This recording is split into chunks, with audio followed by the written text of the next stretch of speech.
Hi everybody and welcome back to another Legends of Runeterra video and gameplay. Today we're playing dragons and I wanted to take a little bit of a different approach when constructing this deck. Dragons historically have underperformed.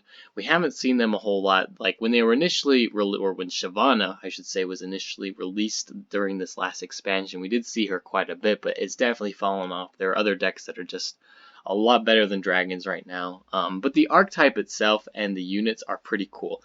And dragons as kind of a concept is really cool, and I think a lot of people want to play that and want to actually have it work. So yeah, like I said, a different approach.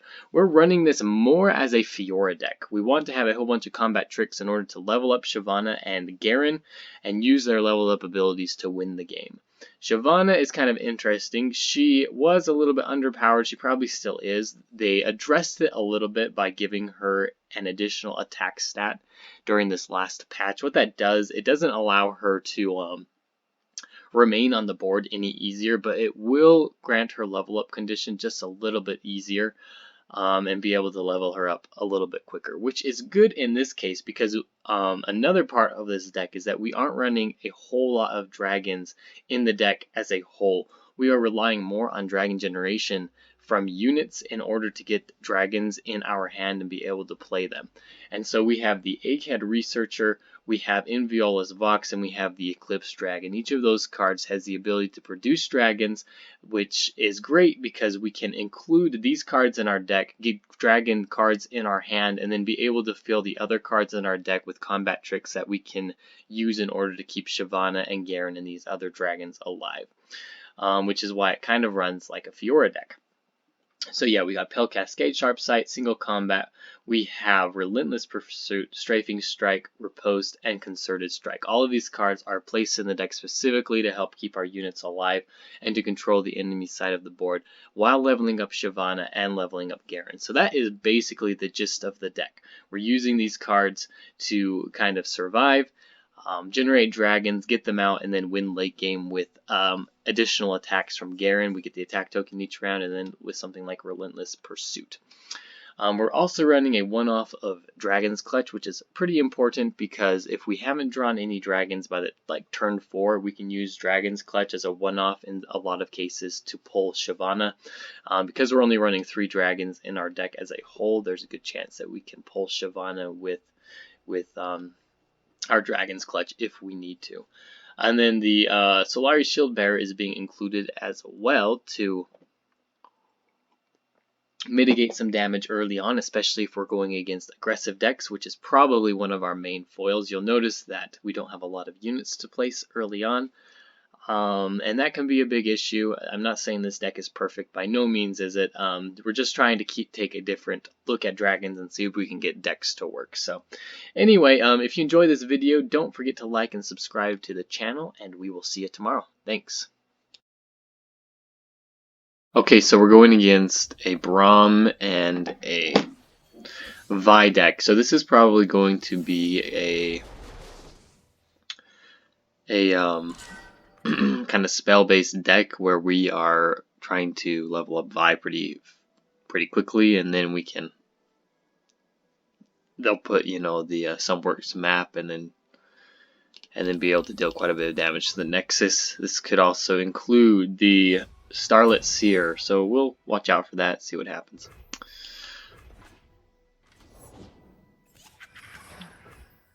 Alright, so at this point it's looking more like a Poro deck and a Heart of Fluff perhaps with Built Over Zon and elusive units, so we'll see how he's able to kind of get to that point here. We got a pretty good hand, I suppose. I would like more of my combat tricks, so we have a Concerted Strike at the moment and the rest are units, which, considering the amount of spells we have, is kind of interesting, I guess. Alright, so we can place Shyvana this round. I would like to get... well, Hush is actually great in this matchup. Really good. Alright, I don't mind if he pulls in Shyvana because that will help me level her up.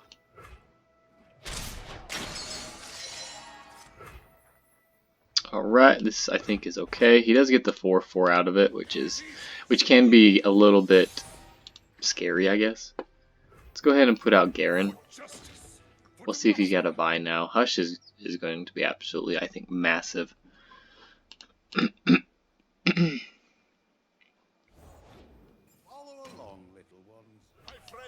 Alright, so we do have some workaround here. We're going to attack. We can save our units with Pal Cascade.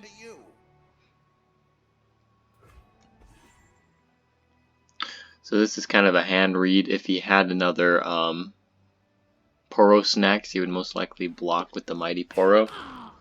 Or not. Okay, this is fine. If he wants to take that much damage, it's great. I'll even... Okay. Thermogenic. Just a mystic shot. I think that's still fine. Shyvana's also almost leveled up, which I think is going to be pretty good.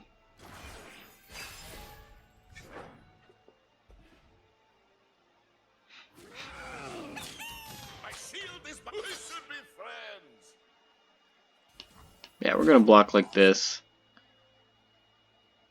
Still think this is okay.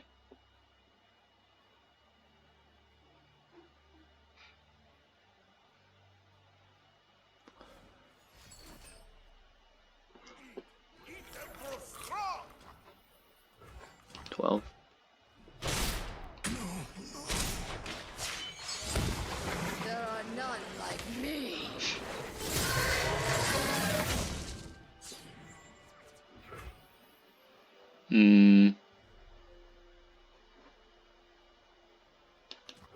Let's go with Inviolus Vox here. Now, I should have killed the Braum there. I guess we'll find out in a second if I was supposed to or not. Let's see, we're at 6, that gives us 4, so I think we play the Solari Shieldbearer, don't we? And then we have enough mana for Concerted Strike and for Pale Cascade, as well as Hush if we need to use that. So let's go ahead. We're just going to attack like this. We've got this Strafing Strike now as well, which is pretty threatening to his board state as a whole.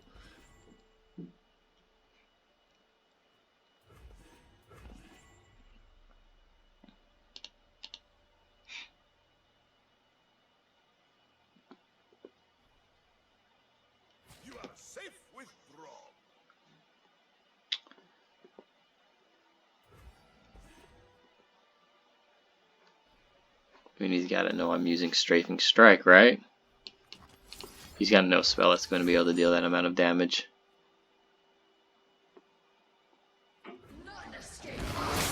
And I heal. So.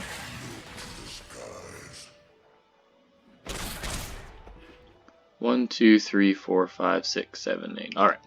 I think this is great. We have the Infinite Mind Splitter as well. We're in a pretty good spot here. I know he's going to use the Heart of Fluff, but since we've got this Hush, that's not going to give us any problems. And 1, 2, 3, 4, 5, 6, 7, 8. Just want to make sure I have enough here. So we're going to pass. I would not be surprised if he has it right now. He's looking for it.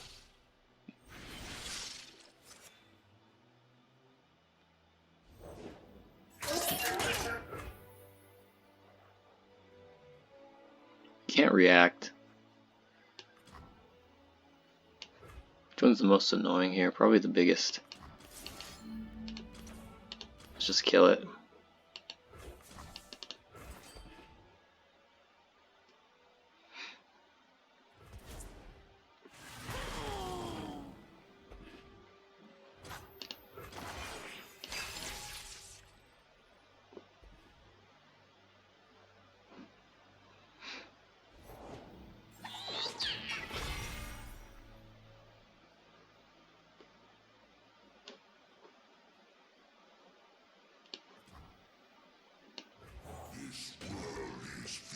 We're going to play Inviolus Vox here.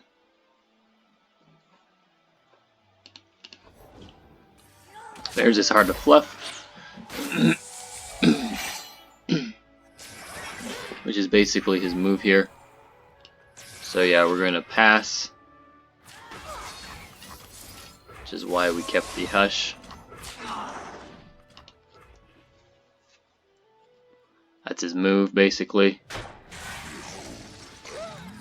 1, 2, 3, 4, 5, 6, 7, 8. Alright, and this should be game.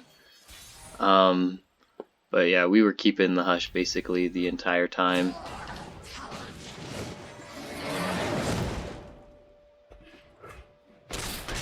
Waiting for that move, because we know what his end game is, right? Like, once we know this is a Poro deck, and even when we saw the Vi in the deck as well, we could kind of suspect that he was going to have something like a Soundworks map sort of spell to end off the game there, and ended up having Poro decks. But once we knew that, we just had to keep the Hush until he used his play, because that was basically his, you know, power play there, and we punished him super hard and ended up winning the game. So I'm not really convinced that Heart of Fluff is the way to go in a Poro deck, because it's such a polarizing card, because either you win or you're going to lose at that point.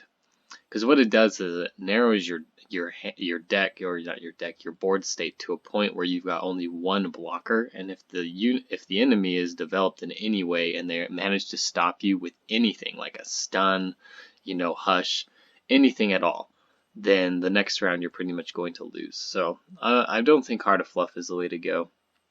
It can win in some cases, but not against Targon, I think, in a lot of them. So.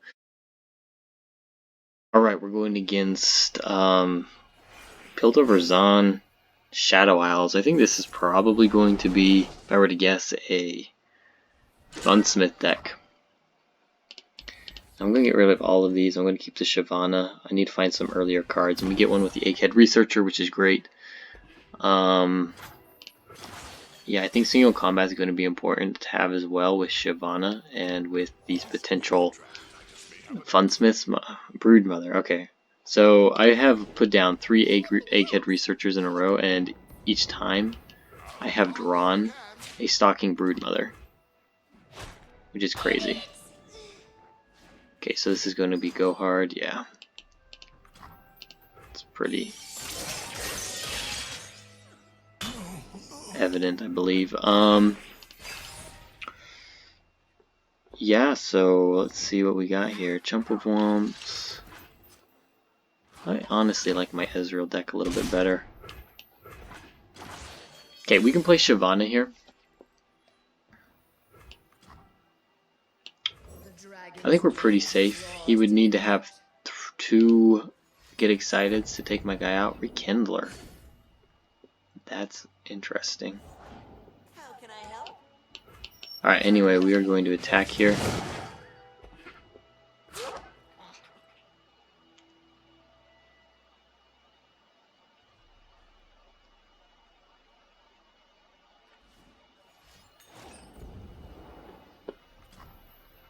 Alright, that's pretty evident. She's still considered a dragon, right? I think we go for this.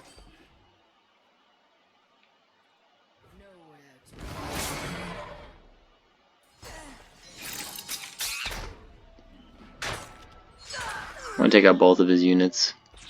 Let's see how narrow his hand is, plus I've got an extra Shyvana. Now unless this is Jinx, I guess, then that could be kind of bad.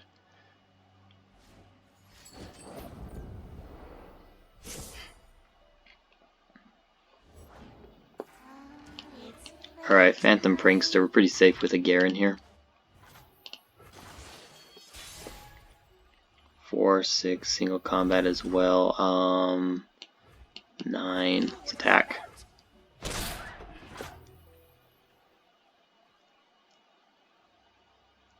I'm pretty happy with just passing here. I'm a little worried about him having Rune Nation. Should have some PTSD from that, I guess. I don't know.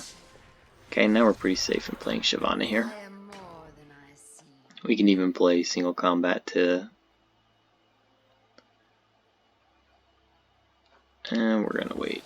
I'm gonna, I think, open attack again.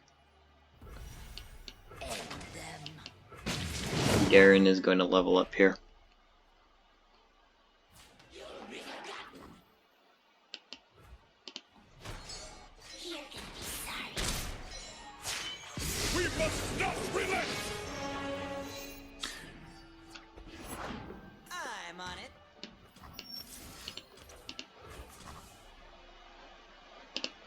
We're gonna kill this Phantom Prankster. It's bugging me.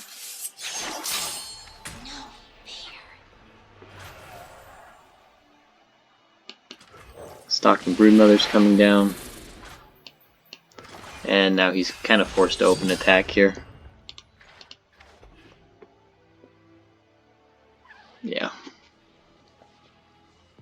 I don't really know what that deck was, but it is definitely not optimal. They couldn't take the heat. Definitely not an optimal deck there.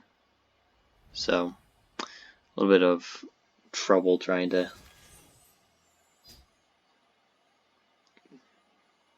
actually attack into me and kill me. So,